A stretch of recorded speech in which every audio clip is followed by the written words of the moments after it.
I'm going to be talking to you about my overseas fellowship, and this was the title of my particular work, Empowering Positive Post-School Transitions, the ABCs of College for All. But first of all, I'll just invite you to consider your transition from secondary school and what that was like for you. Just have a little think about that. Was it good? Was it bad? Did everything go smoothly? Or was there difficulties? Perhaps you were uncertain. What are some words that might characterise what your transition was like? Throw them out at me. Scary? Being unprepared. Being unprepared? Uncertain. Uncertain? What happens next? What happens next? Great. So lots of different words that I suppose capture some of the feelings that we're going through at that time, and I think for disadvantaged young people it's even more so. I guess the idea behind this image is that it is a time of crossroads for all of us, but one of the analogies that they often use is that in fact we talk about going somewhere, but perhaps many years ago or at a time when things were less complex, it was like people were getting on a particular train, it was taken in a particular direction. However, now, a lot of it's to do with what car you're starting in. And if you're starting in an old beat up Cortina, or whatever the case is, as compared to the brand new Mazda 3 that you've just been bought by your parents, then it's a very different journey. And the type of transition that you experience can be very different. So I've visited 5 states in America and looked really at this particular question. How can innovation empower the most disadvantaged learners to transition well after school? And the first place I visited was California. So what I'm going to be talking through I guess ideas that I came across that were typified by a particular visit and a particular partnership. So I'm going to talk through those 3 levels, and that'll be a bit clearer once I go through it. So the first of them was UCLA, University of California, Los Angeles campus, and UCLA Community School, which is in Koreatown, which ironically is about 95% Latino. And it had this incredible artwork right through it. So you can see here a picture of Robert F. Kennedy. Now, this was there because it was the same location where there used to be a very well-known hotel where Robert F. Kennedy was actually assassinated. Now, it's now the site of this community school, and the university was very, very actively involved with the school. Not only did they have over 15 research projects running at the time with students from the university going into the school, they also gave over $35 million a year as their chosen philanthropic mission of the Vice-Chancellor, and they had a number of student placements of students who were studying education there. Now, this particular area, very poor area, and they had a huge impact on the college-going intention. So that's one of the things that they measure. So when they started, or when the school started, in 2009, in that area it was 33%. In 2015, that was up to 96%.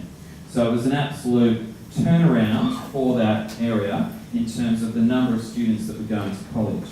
And one of the things that they measure, which is really interesting, is the persistence rate. So they don't just look at how many of their students are actually getting to college in the first place, and by college we mean community college, like our TAFE, or college proper, so to speak, like our university system. So that persistence rate looks at how many of those students actually stay into their second year. And to get to a 78% persistence was really incredible. So there was a lot of organisations that actually had this research focus, if you like. I also visited Harvard and Columbia while I was there to look at the various levels of research partnerships and how that could enable young people from disadvantaged backgrounds to do well. The second type of partnership was typified by a visit to Chicago. There's a slightly dorky looking photo of me with a whole bunch of really cool people, much cooler than me.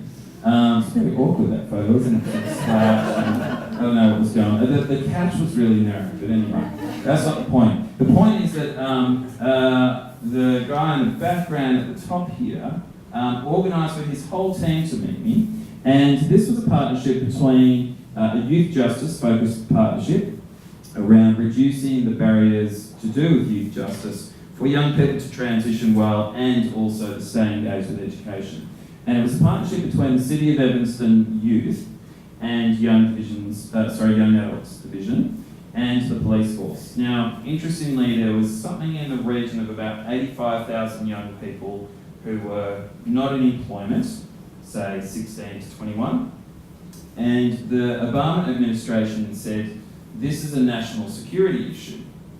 So just think about that, it's pretty interesting. They said, this is a national security issue. So they didn't just address it as an employment issue or as an education issue, they addressed it as a security issue. So what that meant is that the police force, or police forces, had a lot of money to spend on a response. And in this case, the response was to resource this particular team. Now, I didn't know this, but Chicago actually has the highest gang death rate in America. It's more than twice of what New York and Los Angeles are put together. So Chicago is actually the gang-related death capital of America. In fact, the day before I met with this team, there were 10 people shot and killed in Chicago from gang-related crimes, and all at one event. So this fact emerged when I was there, and this particular city, Evanston, was about half an hour north of the center of Chicago, and they really had this focus, if you like, on interrupting that pipeline from school to jail. You might have heard of that before, that pipeline from school to jail. And these violence interrupters, as they were called, would actually go in and work with gang-related violence and actually go onto the streets and get to know young people and do a whole lot of dialogue between young people and the police, as well as going into schools, as well as working on a range of employment programs over summer. So a whole lot of really practical outreach and casework to really get that employment and education focus going. So again, that partnership there between, in this case, they were housed at the local council and the police force, had brought about really good outcomes in this particular part of Chicago. The third one I'm going to mention is a whole of society approach. Now that was really noticeable and really different to what we have here in terms of their funding. That was typified by this particular place I visited called the Harlem Children's Zone, and this organisation started on one block. They now cover over 96 blocks of Harlem, and they work from 0 through to 25, doing everything from childcare to primary schools to secondary schools, through to this college focus, which was what my interest was. Less than 25% going to college back in 1975, now up to 100 blocks. So, and in that 100 blocks, over a 95% rate of young people intending to go to college, and about an 85% rate of young people sticking with college. So this College Success Office had a real to and through focus. So not just get young people to college, but really get them through college as well, which I thought was really something that was worth noting. Now the interesting thing is that they are 70% privately funded. And that was despite huge government interest. In fact, the Obama government, President Obama said, this is a program that is literally saving a generation of young people. And then they rolled it out in 10 other cities. So a huge amount of government interest, but still 70% privately funded. So something really for the Australian sector to learn, I think, there, around how we can engage with people and businesses and philanthropics to have some impact on the Australian education system. But it was interesting because it is so different to how we do things here. So, if anyone's thinking about a 2019 HESG fellowship, then these are the sorts of questions that I would encourage you to think about, and questions that really made me, or drove me, I suppose, in my thinking when I was doing my fellowship. And interestingly, I think we've got, so 2016, that's myself and Jan. Anyone else 2016? No? We've got 2017, Kate and Lino, and then we've got some 2018 fellows up here. So we haven't got any 2019 fellows, but that could be you. That's the big you listen to. So, think about what interests you. For me, I have worked with some good youth service and Melbourne City Mission. I have seen kids do really well in a very supportive environment and then completely fall over in their transition. Because whatever was holding them back in the past came back to haunt them. So I thought, well, that's really interesting. There's this whole bit there that's worth exploring. Think about what innovation might be needed to meet that particular need. What is actually going to potentially fill the gap or improve the sector in a way that makes a difference with that thing that interests you. Think about how you can find this out. So, I was aware that there was particularly some urban areas in America that had very high levels of concentrated disadvantage and had come up with a range of solutions. So those were the focus areas that I really went to. I went to another fascinating program in Skid Row in Los Angeles, which is homelessness on a whole nother level, looking at how they work with young homeless people. So think about where are the areas that have got innovation that might be actually meeting that. And think about how you can prepare now.